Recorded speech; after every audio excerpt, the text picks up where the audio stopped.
Hi viewers, welcome to our channel. ప్రస్తుతం మనతో పాటు రైటర్ కనగాల జయకుమార్ గారు ఉన్నారు. వారితో ఒకసారి మాట్లాడదాం. సార్ నమస్కారం. సార్ నమస్తే. సార్ ఇవాళ మరి ఎటువంటి అంశాలు ఇవాళ మీరు చర్చించబోతున్నారు? ఇక్కడ కొన్ని విషయాలు చెప్పాలి. ఓకే. ఆరుద్ర గారి కూతురు సాయి లక్ష్మి చంద్ర, ఆవిడ దివ్యాంగురాలు. ఓకే. ఆవిడకి ఆర్థిక సాయం చేశాడు చంద్రబాబు గారు. ఆవిడ మెడికేషన్కి ఒక 5 లక్షలు ఇచ్చాడు చంద్రబాబు. సో చంద్రబాబు కూడా పవన్ కళ్యాణ్ లాగా డబ్బులు ఇచ్చి సాయం చేస్తున్నాడు. ఆరుద్ర కూతురు. ఆరుద్ర అంటే సినిమా పాటలు ఆరుద్ర కాదు, కాకినాడలో ఆరుద్రనే ఆవిడ మదర్ పేరు. ఈ అమ్మాయి ఏమో సాయి లక్ష్మి చంద్రని దివ్యాంగురాలు. ఆ అమ్మాయి వైద్యానికి ఒక 5 లక్షలు సాయం చేశాడు. సో సాయం చేసేటటువంటి ఒక మంచి లక్షణం తెలుగుదేశంతో కూడా వస్తుంది అని మనం ఒక మంచి చెప్పుకోవటానికి ఒక మంచి విషయం. తర్వాత మోడీ గారు ఇటలీలో పోప్ ఫ్రాన్సిస్, పోప్ అంటే క్రిస్టియన్కి హెడ్ అనమాట. ఆయన పోప్ దేవుడితో సమానంగా పోలుస్తారు. సో ఆ పోపు అవ్వటానికి ఎన్నో ఆధ్యాత్మికంగా చాలా నేర్చుకుని చాలా సర్వీసెస్ చేసి జీవితాన్ని త్యాగం చేసి అలా చేసినటువంటి వాళ్ళు చాలామంది ఉంటారు క్రిస్టియన్స్లో. అది రోమన్ క్యాథలిక్ మిషన్. అది ఓకే. రోమన్ క్యాథలిక్ మిషన్ క్రిస్టియన్లో చాలా ఓల్డెస్ట్ క్రిస్టియన్ శాఖ అనమాట. దానికి ఇటలీలో మోడీ గారు ఆయన్ని కలిసి ఆయనతో కరచాలన చేశాడు. ఇక్కడ ఈ విషయం ఎందుకు చెప్తున్నానంటే, రామ మందిరం కట్టించాడు. రామ మందిరం కట్టించి జై శ్రీరామ్ జై శ్రీరామ్ జై శ్రీరామ్ అని, ఓ రామ మందిరం పెద్ద ప్లస్ అవుతుంది, రామ మందిరం కట్టించాను అని అనుకున్నాడు. అది ఆయనకు మైనస్ అయింది. ఉత్తరప్రదేశ్లోనే హర్షించలేదు. ఎందుకంటే ఆర్ఎస్ఎస్ బ్యాక్గ్రౌండే కదా వీళ్ళు. మోడీ ఆర్ఎస్ఎస్ బ్యాక్గ్రౌండ్ కాబట్టి రామ మందిరం అద్భుతంగా కట్టించడం, దానివల్ల తను భక్తులే కానీ ప్రజల మీద రుద్దేటటువంటి ప్రయత్నం చేశాడు అని చాలామంది అనుకున్నారు. సో ఆ రామ మందిరం కట్టించడం వల్ల జై శ్రీరామ్ అనేటటువంటి నినాదాలు, ఒక చోట అయితే ఒకడిని కొట్టారు, జై శ్రీరామ్ జై శ్రీరామ్ అని వాడిని కర్రలతో బాదారు. మనం ఎక్కడ చూసాం మనం. సో అది ప్లస్ అవుతుంది అనుకున్నాడు, అది మైనస్ అయింది.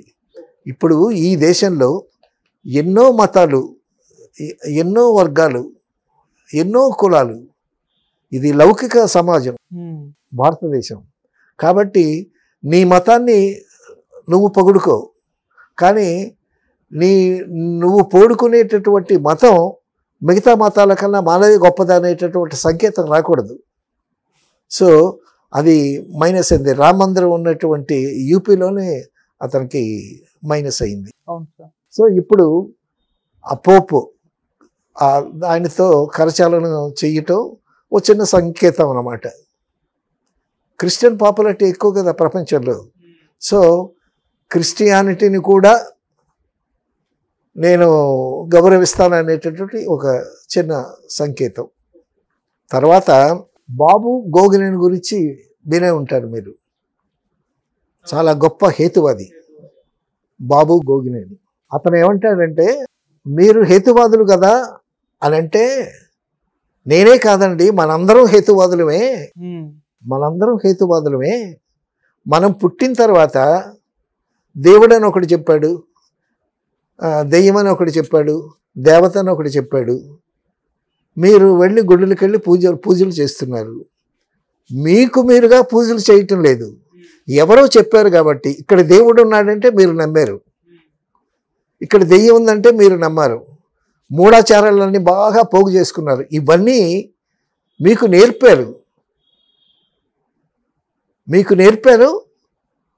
మిమ్మల్ని ఒక విధంగా వంచారంటాడు. సో ప్రతిదానికి హేతువాదం ఉండాలి. ఇప్పుడు ఇక్కడ దేవుడు ఉన్నాడు అని అంటే, దేవుడు ఎక్కడున్నాడు? రాతి శిల్పంలో ఉన్నాడు, గుడిలో ఉన్నాడు. అది రాతి శిల్పం రాయి అవుతుంది కానీ దేవుడు ఎట్లా అవుతాడు? దేవుడు ఉన్నాడు అని మీరు అంటున్నారు. మీరు చూసారా? మీరు చూడలేదు. ఎవరో చెప్తే దేవుడు ఉన్నాడని చెప్తే మీరు నమ్ముతున్నారు. సో కాబట్టి మీకు మీరుగా తెలుసుకుని మీరు చైతన్యవంతులు అవ్వాలి. మీకు మీరుగా ఆలోచిస్తే ప్రతి ఒక్కరూ హేతువాదే. ప్రశ్నించాలి. దేవుడు ఉన్నాడా లేడా ప్రశ్నించాలి. దేవత ఉందా లేదా, దెయ్యం ఉందా లేదా ప్రశ్నించాలి. ఈ మతాలు, ఈ భక్తిని నమ్మటం కాదు, సైన్స్ని నమ్మండి అంటాడు. ఈ ప్రపంచాన్ని, ఈ మానవ జాతిని చైతన్యం చేసి తెలివితేటలిచ్చి నడిపించేటటువంటిది సైన్స్ అండ్ టెక్నాలజీ. సో అది పాటించండి. అంతేగాని ఎవరో చెప్పారని, దేవుడు ఉన్నాడని, ఆ మతం అని, ఈ మూఢాచారాలని, ఇవన్నీ ఈ మూఢాచారాలతో సతమవుతున్నటువంటి జాతి. బుద్ధుడు ఏమన్నాడు? నిన్ను నువ్వు తెలుసుకో అన్నాడు. నన్ను పూజించు అన్నా బుద్ధుడు. జీసస్ క్రైస్ట్ నన్ను పూజించమన్నాడు. మిగతా దేవుళ్ళు కూడా పూజించమన్నారు. కానీ బుద్ధుడు ఏమన్నాడు? నిన్ను నువ్వు తెలుసుకో అని అన్నాడు. సో అది ఒక మంచి ఫిలాసఫీ. నిన్ను నువ్వు తెలుసుకుంటే అన్ని మంచి పనులు చేయగలవు. సో ఆ ఫిలాసఫీని చాలామంది, డాక్టర్ అంబేద్కర్, చాలా గొప్ప గొప్ప వాళ్ళు, ప్రపంచంలో మేధావులందరూ బుద్ధిజంని లైక్ చేశారు. కాబట్టి మూఢాచారాలను నమ్మకుండా సైన్స్ను నమ్మి జీవితాన్ని ముందుకు సాగించండి అనేటటువంటి ఒక మంచి సందేశాన్ని ఇచ్చాడు. మనందరం హేతువాదులమే. మనం పుట్టిన తర్వాత దేవుడు అని ఒకటి చెప్పాడు, దెయ్యం అని ఒకటి చెప్పాడు, దేవత అని ఒకటి చెప్పాడు. మీరు వెళ్ళి గుడులకు వెళ్ళి పూజలు చేస్తున్నారు. మీకు మీరుగా పూజలు చేయటం లేదు. ఎవరో చెప్పారు కాబట్టి. ఇక్కడ దేవుడు ఉన్నాడంటే మీరు నమ్మారు, ఇక్కడ దెయ్యం ఉందంటే మీరు నమ్మారు. మూఢాచారాలన్నీ బాగా పోగు చేసుకున్నారు. ఇవన్నీ మీకు నేర్పారు, మిమ్మల్ని ఒక విధంగా వంచారంటాడు. సో ప్రతిదానికి హేతువాదం ఉండాలి. ఇప్పుడు ఇక్కడ దేవుడు ఉన్నాడు అని అంటే, దేవుడు ఎక్కడున్నాడు? రాతి శిల్పంలో ఉన్నాడు, గుడిలో ఉన్నాడు. అది రాతి శిల్పం రాయి అవుతుంది, కానీ దేవుడు ఎట్లా అవుతాడు? దేవుడు ఉన్నాడు అని మీరు అంటున్నారు. మీరు చూసారా? మీరు చూడలేదు. ఎవరో చెప్తే దేవుడు ఉన్నాడని చెప్తే మీరు నమ్ముతున్నారు.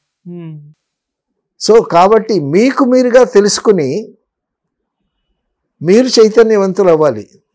మీకు మీరుగా ఆలోచిస్తే ప్రతి ఒక్కరూ హేతువాదే. ప్రశ్నించాలి. దేవుడు ఉన్నాడా లేడా ప్రశ్నించాలి. దేవత ఉందా లేదా, దెయ్యం ఉందా లేదా ప్రశ్నించాలి. ఈ మతాలు, ఈ భక్తిని నమ్మటం కాదు, సైన్స్ని నమ్మండి అంటాడు. ఈ ప్రపంచాన్ని, ఈ మానవ జాతిని చైతన్యం చేసి తెలివితేటలిచ్చి నడిపించేటటువంటిది సైన్స్ అండ్ టెక్నాలజీ. సో అది పాటించండి. అని ఇవన్నీ ఈ మూఢాచారాలతో సతమవుతున్నటువంటి జాతి. బుద్ధుడు ఏమన్నాడు? నిన్ను నువ్వు తెలుసుకో అన్నాడు. నన్ను పూజించు అన్నా బుద్ధుడు. జీసస్ క్రైస్ట్ నన్ను పూజించమన్నాడు. మిగతా దేవుళ్ళు కూడా పూజించమన్నారు. కానీ బుద్ధుడు ఏమన్నాడు? నిన్ను నువ్వు తెలుసుకో అని అన్నాడు. సో అది ఒక మంచి ఫిలాసఫీ. నిన్ను నువ్వు తెలుసుకుంటే అన్ని మంచి పనులు చేయగలవు. సో ఆ ఫిలాసఫీని చాలామంది, డాక్టర్ అంబేద్కర్, చాలా గొప్ప గొప్ప వాళ్ళు, ప్రపంచంలో మేధావులందరూ బుద్ధిజంని లైక్ చేశారు.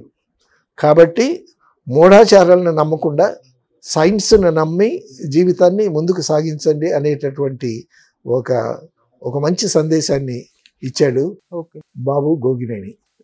Thank you so much for your valuable information, sir. Thank you so much. Thank you.